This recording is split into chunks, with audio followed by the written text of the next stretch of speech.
Coronation Street's Abi Webster receives a warning over her baby's future, while her biggest support comes from the last person she wants.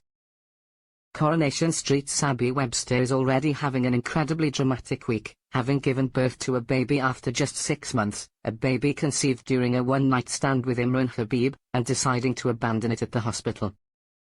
Things went from bad to worse tonight, March 9th, as Aggie Bailey popped by and saw Abi's red hoodie and recognized it from the CCTV, putting 2 and 2 together.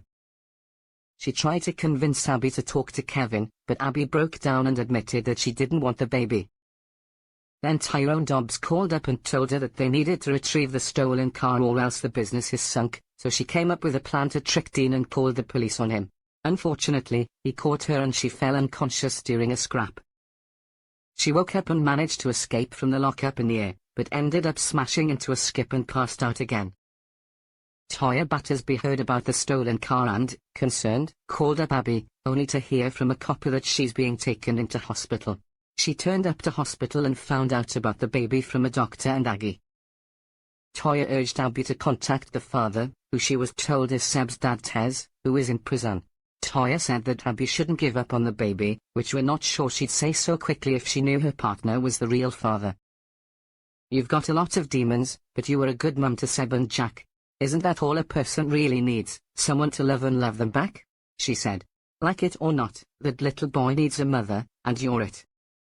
Following her near-death experience and Toya's words, Abi decided that she did want to keep the baby, which seemed a good bit of news. But then her social worker came in and told her that the court would decide if she got to keep the baby due to her giving birth while high and her involvement with the stolen car. Abi said that she'll enroll in rehab, but when she was told she'd likely need the support of the father in court, she made out that she didn't actually want the child. Despite that assertion, she was clearly devastated. Elsewhere, former escort Nikki turned up on the cobbles looking for Daniel, much to Daisy's chagrin. Laura told Gary about her plan to hire a private investigator to find Rick and get his money, and he tried to pawn her off on a rubbish pile to throw her off the scent, but it didn't go well.